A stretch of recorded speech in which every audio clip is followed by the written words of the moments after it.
계신 나의 하나님,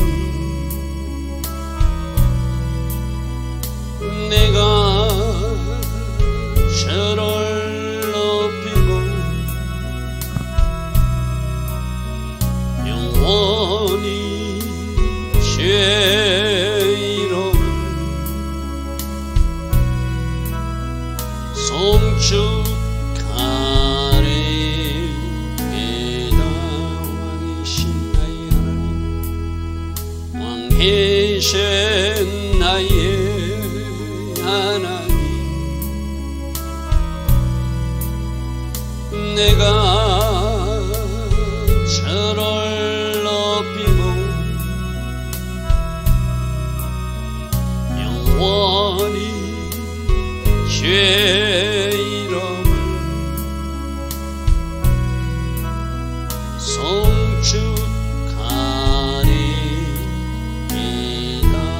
왕이신 나의 예수님, 왕이신 나의 예수, 내가 저를 높이고 영원히 죄 이름을 송축하리이다. 왕이신 나의 예수님, 왕이신 나의 예수님,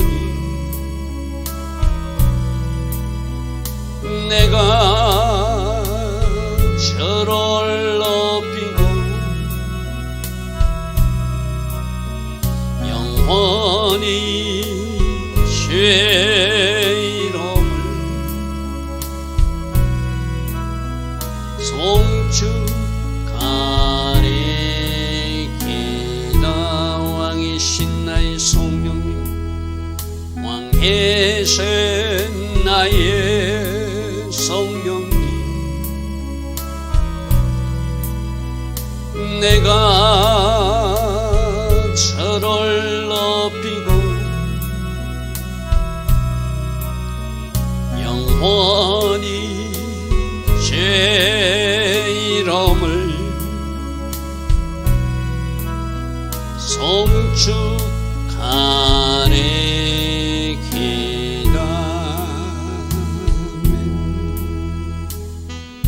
좋으신 아버지 하나님, 오늘도 새벽 은혜 주시고 우리에게 하나님 앞에 무릎으로 나아갈 수 있는 이 바라크의 복을 먼저 주시니 감사합니다. 오늘도 하나님 앞에 정렬할 때 우리들이 마땅히 주님 앞에 서야 될 그 영역을 보게 하시고, 우리가 오늘 마땅히 해야 될 그 일들을 감당하는 하루가 되게 하시고, 오늘 하루도 결과로 하나님을 기뻐시게 해드릴 수 있는, 하나님께 영광 돌리는 우리 한 사람 한 사람 다 되게 하옵소서. 오직 성령으로 인도받아 하나님 디자인하신 그 영역으로 진입에 들어가는 우리 모두 다 되게 하옵소서. 오늘도 하나님 계획하신 그 일들을 이루어 주실 줄 믿사옵고, 예수와 하마시아 그 복되고 아름다운 이름으로 기도드리옵나이다. 아멘.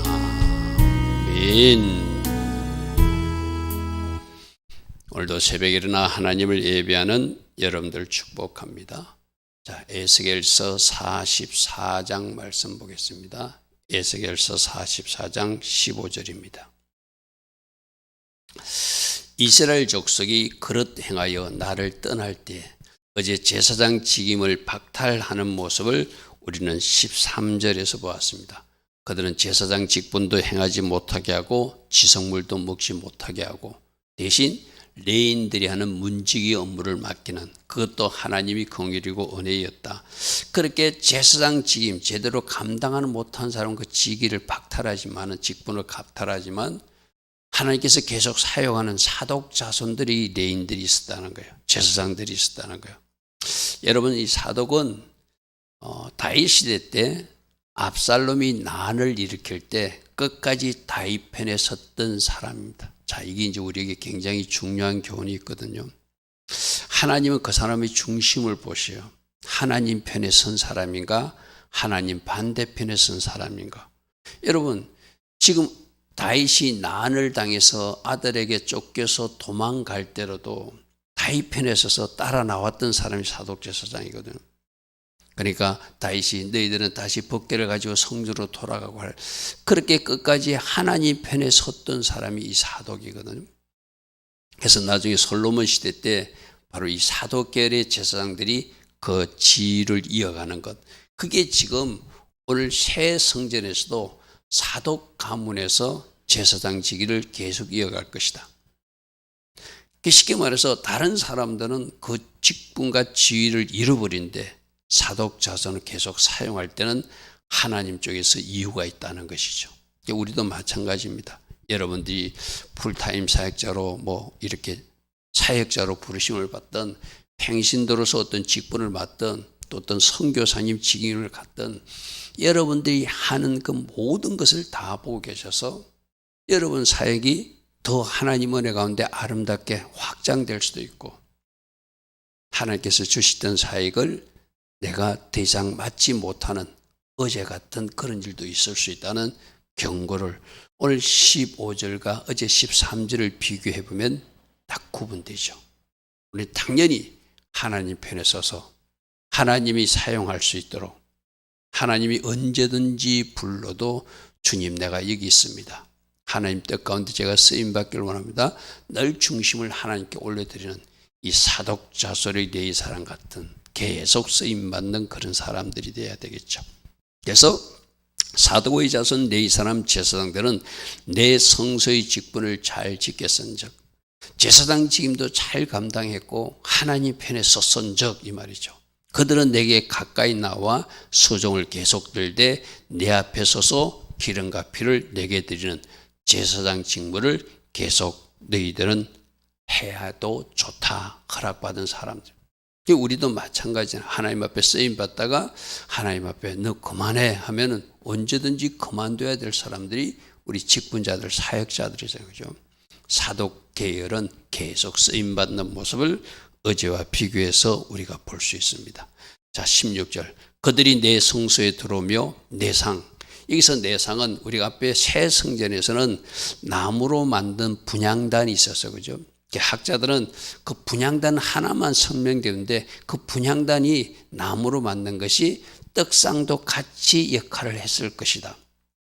에스겔의 새 성전의 특징이 뭐냐면은 그 메노라 척도에 대한 설명도 없고 떡상에 대한 설명도 없어요. 물두멍에 대한 설명도 없고 예전에 있었던 것에 대한 설명이 없는 부분들이 있거든요.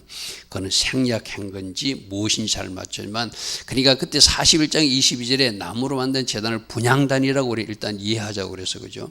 여호와 앞에 상이라고 했으니까 그 상에 가까이 나와서 분향단에 그 향을, 그 불을 붙이든지, 또 떡상이라면 진설병 떡을 올리는 그런 어떤 역할이겠죠. 그죠?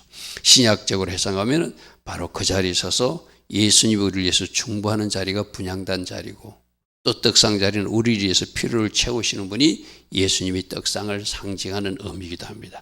그게 나와서 그들은 내게 수종대로 내가 맡긴 직분을 그들은 잘 감당하라. 그들이 안뜰문에 들어올 때는, 그들이 바깥으로 나갈 때는, 우리 앞에서도 살펴본 적이 있었죠. 바깥으로 나갈 때는 세마포 제사장 직임의 옷을 입고 있다가 나갈 때는 옷을 갈아입으랬듯이, 안뜰문 성전에 일하러 들어올 때는 안뜰물과 성전 안에서 수중들 때는 양털옷들 입지 말고 가는 베옷을 입으라는 것은 정해진 제사장 복장을 입으라는 거예요. 정해진 제사장 복장 입으라. 춥다고 양털옷도 입지 마라. 쉽게 말해서 하나님이 정해준 가는 세마포, 그것을 입어야 된다. 특별히 양털옷을 상징하는 것은 뒤에 말씀과 연결해 보면 땀이 나서, 사람이 몸에 땀이 나는 것도 하나님 앞에 나갈 때 그 정결하지 못한 모습으로 하나님은 생각하실 수도 있다. 여러분들도 주일날 하나님 앞에 예배 나오기 전에 아침에 샤워하고 나름대로 여러분 몸가짐을 잘 하고 나오듯이 땀나는 옷을 입고 이 하나님 앞에 나와서 땀을 뻘뻘 흘리는 모습, 물론 사람이 땀날 수도 있지만 내가 옷을 잘 갖춰 입으면 그 땀도 우리가 처리할 수 있겠죠. 그래서 너희들은 춥다고 양털로도 입지 말고 가는 배옷, 내가 지정해 준 그 제사장 복장을 입어야 된다는 거예요. 제사장 복장을 입고 하나님 앞에 서라. 우리들도 하나님 앞에 나와야 될 복장과 자세, 태도를 한번 생각해 볼 필요가 있죠. 그리고 그들은 가는 배관을 머리에 쓰고, 대제사장들도 흰 간을 쓴다고, 흰 모자를 쓴다고, 질서를 상징한다고 그래서 내 위에 상위 질서자가 있음을, 그리고 가는 배바지를 입고 땀이 나게 하는 것, 그렇게 아까 양털 옷이 땀나는 옷이구나, 그로 허리띠를 동이지 마라. 그래서 하나님 앞에 하나님께 나가는 제사장다운 복장, 지정해준 복장을 입고 나와라, 이런 말이겠죠. 자, 19절입니다. 그들이 바깥들의 백성에게로 나갈 때는 수중드는 옷, 그렇게 제사장 복장은 거기다가 벗어 거룩한 방에 두고, 우리 앞에 42장 14절에도 살펴봐서 그죠. 그림 한번 볼까요? 여러분 기억납니까? 저 제사장 방이라고 하는 저 안뜰이 있고 성전 건물이 있고 제가 까만색으로 표시한 제사장 방, 저기가 옷 갈아입는 곳이고 저기서 지성물 먹는 곳이고, 우리 앞에 새 성전 설명할 때 42장 1절부터 14절에서 우리 한번 설명 들은 적이 있어요. 그죠? 바로 저기서 옷을 갈아입고 바깥으로 나가라는 거예요. 그러니까 하나님 앞에 들어올 복장과 하나님 만나는 복장과 세상에서 입는 옷은 구별돼야 된다. 특별히 제사장들은 그 옷을 입은 채로 바깥으로 나가지 말고 옷을 그 거룩한 방, 제사장 방에서 갈아입고 나가라. 그게 우리 조금 전에 읽었던 말씀이에요. 자, 다시 봅니다. 수등드는 옷을 벗어서 거룩한 방에 두고 다른 옷을 입고 나가라. 이는 그 옷으로 백성을 거룩하게 하는 것이 아니라 그 거룩한 옷이 백성들 틈에 가서 오염될까봐, 더럽혀질까봐 조심하라, 이런 말이겠죠. 자, 이 말씀을 제가 앞에 42장 10절 때 어떻게 했죠? 우리는 하나님 앞에 나올 때 복장, 하나님 앞에 나올 때 자세, 태도, 마음, 이런 거 한번 점검해 보자고 그랬어, 그죠? 내가 바깥에서 만일에 뭐 운동 경기 하다가 땀을 펄펄 흘리던 그 모습으로 뛰쳐오는 것이 아니라 미리 정리된 상태에서 내가 몸도 깨끗이 씻고 또 하나님 앞에 나가는 옷으로 새로 갈아입고 그렇게 나와야 그것이 바로 왕 대신 하나님을 배우러 나오는 모습이겠죠. 예배자의 모습이겠죠. 그죠? 그런 것을 우리 살펴보자고 그랬어요. 그리고 나가서는 우리가 어떤 옷을 입고 살자고 그랬죠. 나가서 비록 세상 옷을 입고 살더라도, 운동복을 입고 살더라도, 또 나가서 추리닝을 입고 다니더라도 항상 우리는 예수님이 입혀주신 그리스도의 옷을 입고 나가서 예수님 모습이 그들에게 보여지는, 그래서 내가 걸어다니는 모습이, 내가 말하는 모습이, 내가 살아내는 모습이 바로 복음이 되고 예수님을 소개하는 통로가 되게 하라. 항상 그리스도의 옷을 입고 살아라. 우리 42장에서 그렇게 들었어요.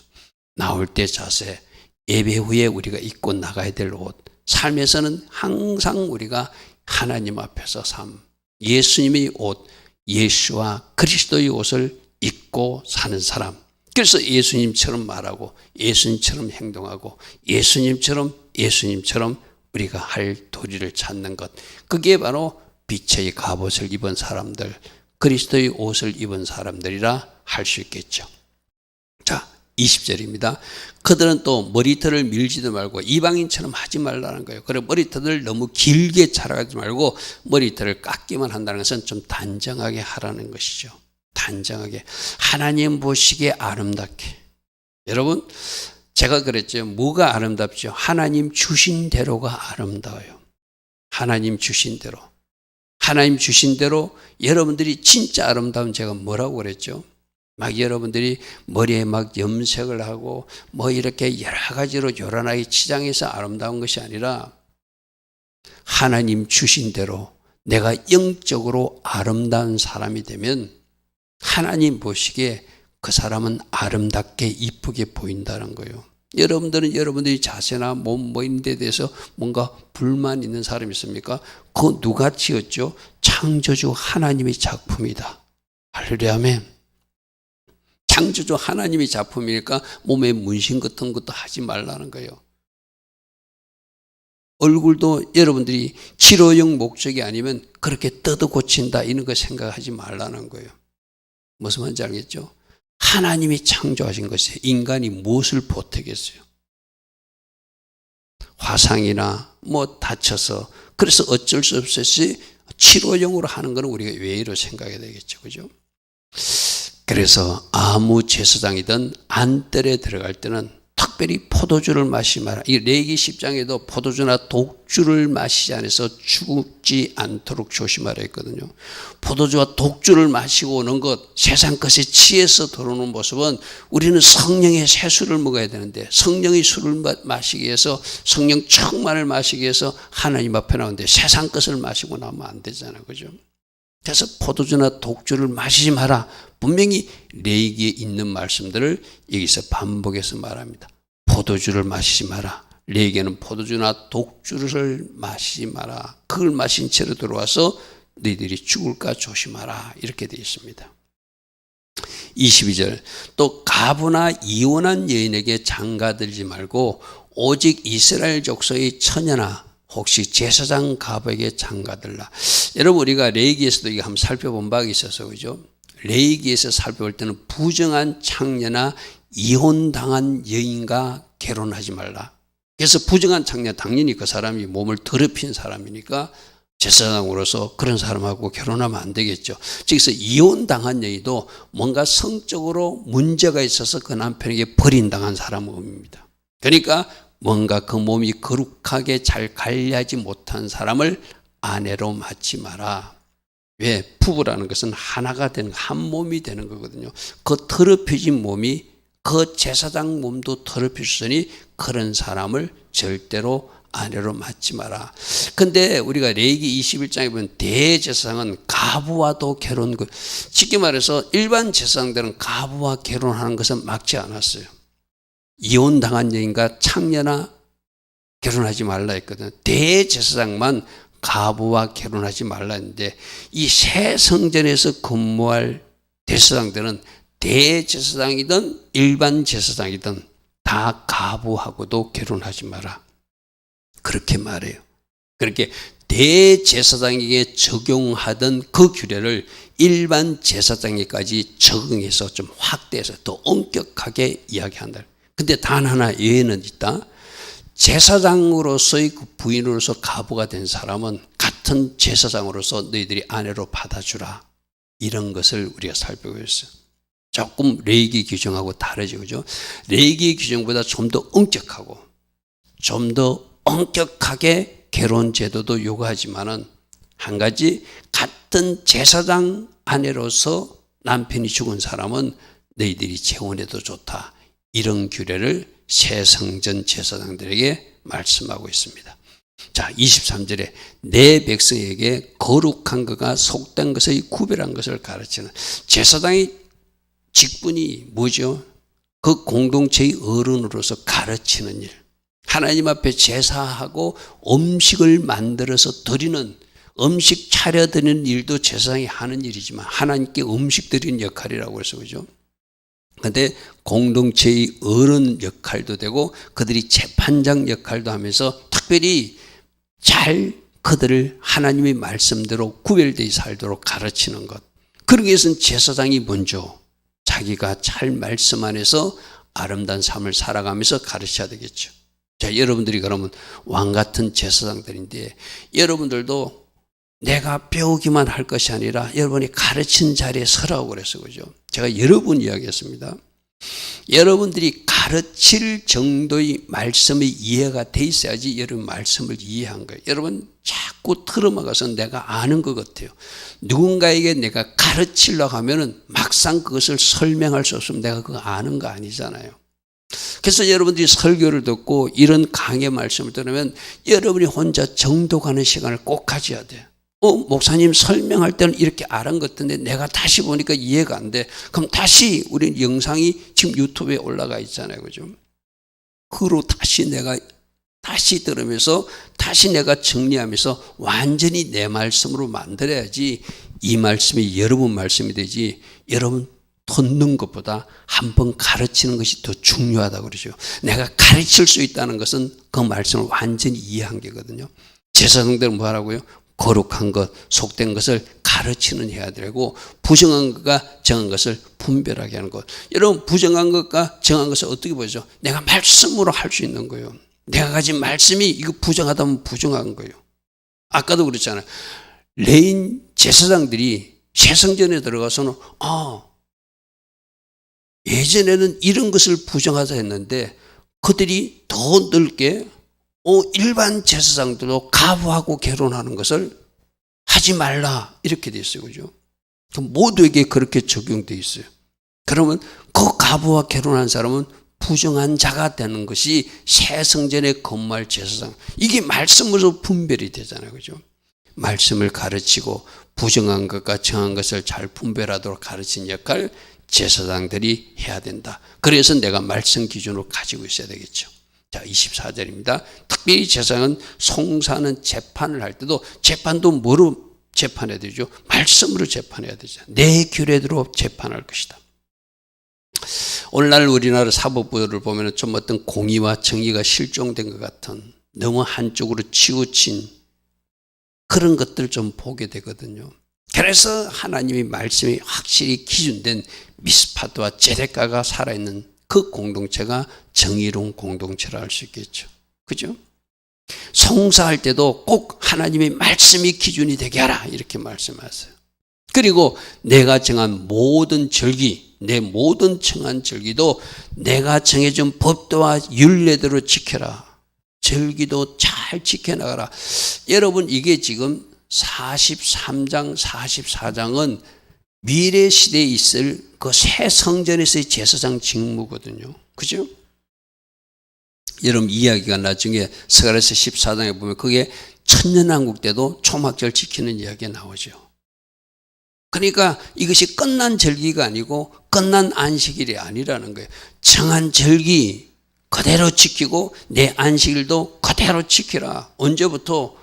어제도 지켜야 되고 지금도 행해야 되고 주님 오신 그날 그 메시아 왕국에서도 새 성전에서 절기, 이미 성취된 절기는 어떻게 우리가 감사함으로 지내듯이 기념절기로 지내듯이 이제 예수님이 오셔가지고 이 땅에 메시아 왕국이 됐을 때는 7절기가 다 성취되겠죠. 초막절까지. 그죠? 그럼 감사 예배가 되겠죠. 할렐루야 아멘. 그리고 이제 마지막 코스 하나 남았잖아요. 천년왕국이지만 저 영원한 천국에 들어가는 영원한 안식에 들어가는 준비 애행 연습하기 위해서 또 안식일도 그때도 지킨다. 그래서 이사야서 66장에 안식일 지키는 이야기가 바로 나오는 이야기가 바로 그렇죠. 자, 25절. 시체를 가까이 해서 스스로 더럽히지 마라. 부정한 것 만지지 마라.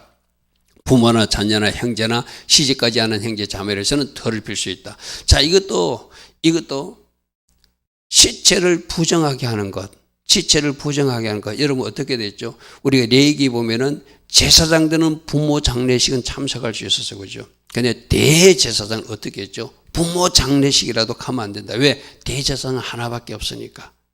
그래서 또 시체를 가까이 하며 스스로 더럽히지 못할 것이되 부모나 자녀나 형제나 시집까지 하는 자매를 위해서는 가족을 위해서는 그 장례식에 참석할 수 있다. 여기서 대제사장과 제사장을 구분하지 않고 좀 폭넓게 또 설명해 놨어. 그죠? 우리가 알고 있는 대제사장 또 우리 제사장의 그 규례와는 조금 다르게 표현했어. 자, 근데 26절에 보니까 이런 시체를 부정한 자를 장례식에 참석한 사람들은 스스로 정결케 하는 7일을 지내야 되거든요. 민수기 19장에. 근데 새 성전에 출입하는 그 제사장들은 거기다 플러스 7을 해가지고 14일 동안 정결해. 한 번 더 7일, 더 엄격한 규정을 적용하고. 그래서 우리가 새 성전에서 보면은 예전에 기존에 있던 규례보다 더 엄격하게 정결 규례를 요구하는 것을 보게 돼요. 무슨 말인지 알겠죠? 하나님 앞에 나아가는 사람들 속죄 제사를 하면서 내 자신을 죄를 다 처리하듯이 조금이라도 부정한 것은 처리하고 하나님의 성전에 올라오라. 그리고 제사장 직무를 행해서는 더 그렇게 해야 된다. 그렇게 지금 말씀하고 있는 것이죠. 성소에서 수종들게 하여 안뜰과 성소에 들어갈 때는 속죄제를 드리는 것은 제사장도 죄 지을 수 있으니까 반드시 회개 제사를 드리고, 우리로 말하면 회개제, 속죄제는 뭐죠? 반드시 회개하고, 여러분 담임 목사가 만일 이 예배를 인도할 때 이 새벽에 와서도 또 하루를 돌아보며 또 내 자신이 잠시 하나님 앞에 기도하고 뭔가 잘못됐다고 생각해서 털고 올라와야 되잖아요. 그죠? 바로 그 이야기입니다. 성소에서 수종들게 하여 안뜰과 성소에 들어갈 때는 속죄제를 드려서 회개 제사를 드리고 그 다음에 그 직무를 감당하라, 이 말씀이죠. 그들에게는 기업이 있으니, 자, 제사장들은 별도의 밭이나 땅을 가지지 않거든요. 그러면 그들은 어떻게 하나님 앞에 드린 성물을 그들이 먹는 것이 바로 그들이 산업이고 기업이다. 그래서 그 제사장들은 기업이 있으니 내가 곧 그 기업이다. 하나님 몫으로 드린 첫 열매, 하나님 몫으로 드린 소재물 중에서, 하나님 몫으로 준 어떤 예물 중에서 하나님 몫으로 올려드린 거 있잖아요. 기름과 피는 태울 거 태우고 부을 거 붓지만 번제는 다 태워드리지만 나머지 제사는 제사장 몫이 있거든요. 그 제사장 몫을 하나님 앞에 드리고 나서 그것을 흔들거나 그것을 또 하나님 앞에 바친 것, 어떻게 제사장들이 먹어서 그들의 생계가 유지되게 하라, 이 말이죠. 내가 곧 그들이 기업이라. 너희는 이스라엘 가운데서 그들에게 산업을 주지만 땅 주지 말라는 이야기거든요. 내가 그 산업이 되고 내가 그 기업. 여러분, 이 제사장의 축복이 뭐예요? 하나님이 우리들 자신의 기업이래요. 하나님이 내 재산이래, 쉽게 말해서. 하나님이 나보고 너는 하나님이 기업이니까 다른 기업 가질 필요가 없다고 그렇게 말씀하신다. 그 축복이 제사장의 축복이죠. 그들은 소제물에서 나오는 거, 속죄제물에서 나오는 거, 속건제물에서 나오는 거, 하나님 몫으로 드려진 거 너희들이 먹으라는 거, 쉽게 말해서. 이스라엘 중에서 구별해야 되는 물건을 다 그들에게 돌리되 30절 처음 익은 첫 열매도 하나님 앞에 올려드리지만 하나님 잡수시는 거 아니잖아요. 그것을 제사장들이 먹고 각종 거제물도 다 제사장에 돌리고 첫 밀가루도 제사장에 주어서 그들이 내 집에서 복이 내리도록 하라. 그들에게 네 집에 복이 내리도록 하라. 자, 하나님께서 하나님의 것을 누구에게 다 주는 거예요. 제사장, 너희들은 하나님 일을 했으니 내가 너희들을 생계를 책임지겠다는 거예요. 생계를 책임지겠다는 거예요. 오늘날 마찬가지죠. 풀타임 사역자들도 하나님께서 그들을 어떤 이렇게 책임지고 있는 모습하고 똑같은 것이죠. 자, 31절 새나 가축이 저절로 죽은 것이나 찢겨서 죽은 것은 다 제사장들이 먹지 못하더라. 부정한 것은 멀리해라.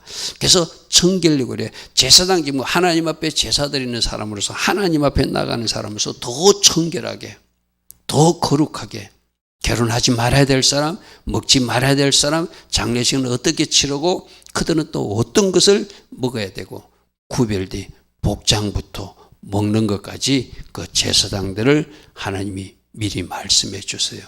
그런데 한 가지 오늘 주목할 것은 사독 제사장 가문을 하나님이 계속 사용하시더라.